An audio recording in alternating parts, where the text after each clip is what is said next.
వేములవాడ పట్టణంలోని భగవంతరావు నగర్కు చెందిన శ్రీ రామోజు లిఖిత భర్త కొద్ది కాలం క్రితం అనారోగ్యంతో మృతి చెందగా లిఖిత తన కుమారుడిని పోషించుకుంటూ అద్దె ఇంట్లో కష్టసాధ్యమైన జీవనం గడుపుతోంది.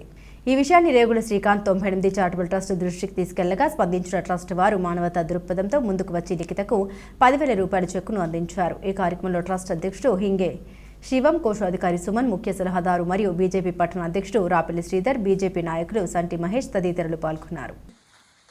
మాకు ఈ భగవంతరావు రేగుల శ్రీకాంత్ ద్వారా తెలిసిన వెంటనే మా 98 చారిటబుల్ ట్రస్ట్ చైర్మన్ శివం, మా సుమన్ మేమందరం కూడా వెంటనే స్పందించి సంటి మహేష్ భగవంతరావు ఇచ్చేసి ఈరోజు వాళ్లకు ఒక 10,000 రూపాయలు మేము ఉడతా భక్తిగా మా వంతు సాయం అందించడం జరిగింది. వారి పరిస్థితి చూస్తుంటే ఇంట్లో తను వడ్రంగి వ్యవస్థ నడిపించుకు